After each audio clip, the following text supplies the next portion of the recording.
একটা গাছ আছে, এটার নাম হচ্ছে যে গোমার। আর আরেকটি হচ্ছে কেন্দ্রীয় মন্দির, যেটা হচ্ছে চৌকা দেখতে বেশি সুবিধার না বা অত বেশি ভয়ঙ্কর না। আসসালামু আলাইকুম সবাইকে, ওয়েলকাম টু ওয়াসিল মাঝ ব্লগ নাম্বার 20-তে। আজকে আমি চলে যাচ্ছি কুমিল্লার সব দর্শনীয় স্থান বিশ্ব রোড আর ক্যান্টনমেন্টের মাঝামাঝি কোটবাড়ি এলাকায় হওয়ায় আমি বিশ্ব রোড নেমে তারপর কোটবাড়ির দিকে যেতে হবে আমার। তাই যেই কথা সেই কাজ, বিশ্ব রোডে নেমেই অটো করে 30 টাকা ভাড়ার বিনিময়ে চলে গেলাম শালবন বিহার। শালবন বিহারের প্রবেশ মূল্য 30 টাকা। কুমিল্লার ময়নামতিতে খননকৃত সব প্রত্নতান্ত্রিক নিদর্শনের মধ্যে শালবন বিহার অন্যতম। কোটবাড়িতে লালমাই পাহাড়ের মাঝামাঝি এলাকায় এই বিহারটি অবস্থিত। বিহারটির চারপাশে একসময় শাল ও গজারির ঘন বন ছিল বলে এই বিহারটির নামকরণ করা হয় শালবন বিহার। এটি মূলত সালমানপুর এলাকায় অবস্থিত হলেও এর তখনকার নাম ছিল শালবনপুর।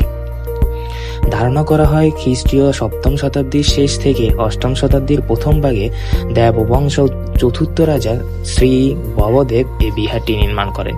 এখানে দুটি মন্দির রয়েছে, একটি হচ্ছে তারা মন্দির, এটা হচ্ছে এই যে, আর আরেকটি হচ্ছে কেন্দ্রীয় মন্দির, যেটা হচ্ছে চৌকা দেখতে।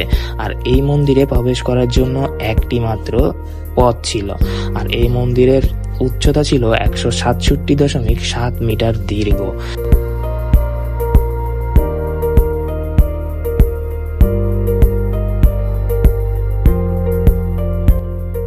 বিহারে সর্বমোট 115টি কক্ষ আছে। কক্ষের সামনে 8 ফুট চওড়া টানা বারান্দাও ছিল।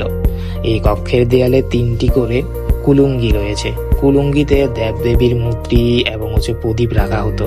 এই কক্ষগুলোতে বৌদ্ধ ভিক্ষুকরা থাকতেন, যেখানে শিক্ষানিবেশ ও ধর্মচর্চাই তাদের প্রধান কাজ ছিল। আর বিহারে প্রবেশ পথের পাশেই একটি হলঘর রয়েছে, যেখানে সবাই খাওয়া দাওয়া করত। আর বিহারের পাথরগুলো একবার দেখুন, সেই পাথরগুলো এখনো ইতিহাসের পাতায় স্বর্ণাক্ষরে এটাই বলে যায় যে কতটা পুরনো ছিল এই বৌদ্ধ বিহার।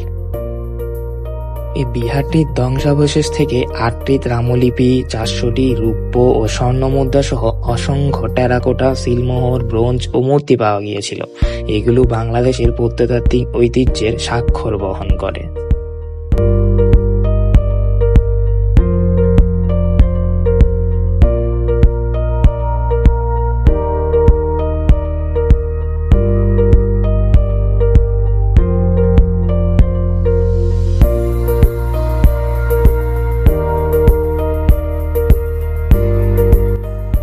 শালবন বৌদ্ধ বিহার শেষে এবার আমরা ছুটে চললাম নব শালবন বিহার দেখতে, যা নব্য বৌদ্ধ মন্দির নামেও পরিচিত, যেটি শালবন বিহারের ঠিক পশ্চিম পাশেই অবস্থিত। এখানে 30 টাকার বিনিময়ে আপনি ভিতরে প্রবেশ করতে পারবেন এবং দেখতে পারবেন বৌদ্ধ ধর্মের বিভিন্ন সৌন্দর্য। নব্য শালবন বিহারটি ময়নামতির প্রাচীন সভ্যতার অন্যতম নিদর্শন, যেখানে দক্ষিণ পূর্ব এশিয়ার বৌদ্ধ ধর্মাবলম্বীদের একটি আধুনিক উপাসনালয় রয়েছে, যা 2.5 একর জমির উপর অবস্থিত। অনেক বিশাল এক মন্দির। যদিও এই নতুন মন্দিরটার পাশে আর একটি ছোট মন্দির আছে, যেখানে মূলত উপাসনালয় করা হয়। আর এখানে হচ্ছে যেটা সৌন্দর্যের একটা বহিঃপ্রকাশ। অনেক বড় অনুষ্ঠান হলে এখানে অনুষ্ঠানের সামগ্রিক আয়োজন করা হয় বলে জানা যায়।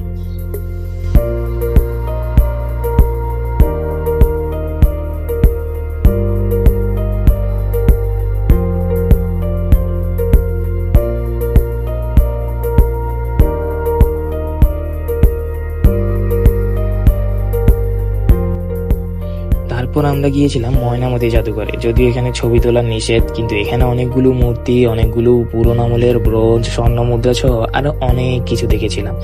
এই ময়নামতি জাদুঘর 1965 সালে কুমিল্লার কোটবাড়িতে স্থাপন করা হয়, শালবন বিহারের পাশেই। তারপর গ্রামের সরু পথ ধরে আমি চললাম লালমাই বোটানিক্যাল গার্ডেনের উদ্দেশ্যে। যদিও সেখানে আগে কখনো আমি যাইনি, তাই পথে যেতে অনেক বেশি ভয় লাগতেছিল, কারণ এখানে কোনো মানুষই নাই। শেষমেশ লালমাই উদ্ভিদ উদ্যান বা বোটানিক্যাল গার্ডেনের সামনে এসেই আমি হাজির হলাম। বোটানিক্যাল গার্ডেনের প্রবেশ মূল্য 30 টাকা। কুমিল্লার যা কিছু ঘুরবেন সবকিছুই 30 টাকার মধ্যে পেয়ে যাবেন। তো বোটানিক্যাল গার্ডেনে প্রবেশ করার পর আমি সুন্দর সুন্দর অনেক অজানা গাছের সাথে অজানা উদ্ভিদের সাথে পরিচিত হতে লাগলাম। জানতে লাগলাম পৃথিবীতে হরেক রকমের প্রজাতির মধ্যে অনেক প্রজাতি বাংলাদেশের বুকেও রয়েছে।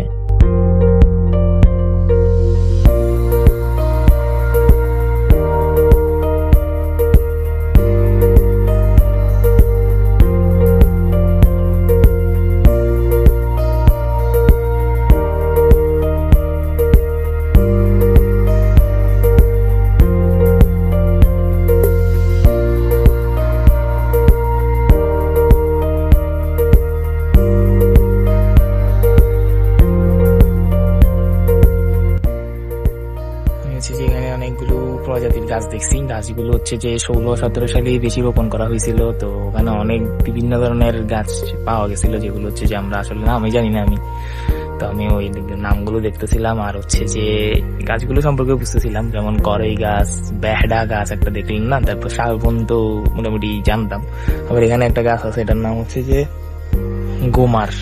গোমারি গাছ। এটা কোনো কি গাছ এর জন্য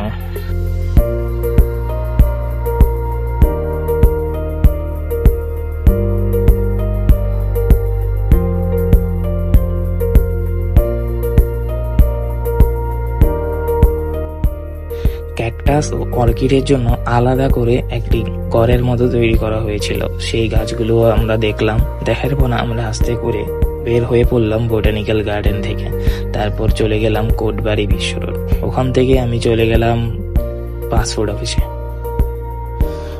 অফিসে কাজ শেষ করে আমি চলে গেলাম কান্দির পাড়ে যাওয়ার পর মোড়ে যখন নামলাম তখনই পাশে দেখলাম বইমেলা চলতেছে। তো বইমেলা আর আমি ঢুকবো না, এটা তো হয় না। বইয়ের প্রতি অন্যরকম একটা ভালোবাসা আমার কাজ করে, তাই আমি চলে গেলাম বই মেলায়। কিন্তু পকেট অনেক ফাঁকা, তাই কিনা হলো না কোনো বই।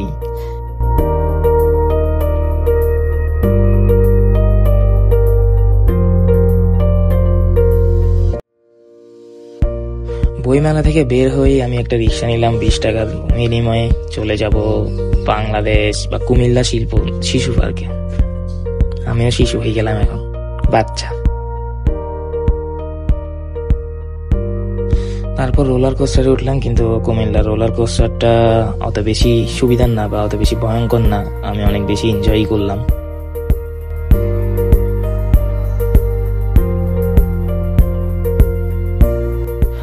তারপর চললাম শিশু পার্কের পাশে সন্ধ্যার গোধূলিতে ধর্মসাগর দেখতে।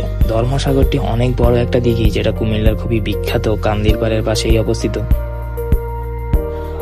ধর্মসাগর দিঘিটি মানব সৃষ্ট জলাশয়। 1458 সালে ধর্মমাণিক্য প্রথম এটি খনন করেছিলেন। ধর্মসাগরের আয়তন প্রায় 23 একর জায়গা জুড়ে এই ধর্মসাগর দিঘিটি অবস্থিত কুমিল্লার প্রাণকেন্দ্রে। এই ছিল আমার কুমিল্লা ভ্রমণ। কুমিল্লা ব্লগে আপনাদের কেমন লাগলো জানাবেন। আর দেখা হবে অন্য কোনো ভিডিওতে, অন্য কোনো ব্লগে। আল্লাহ হাফেজ।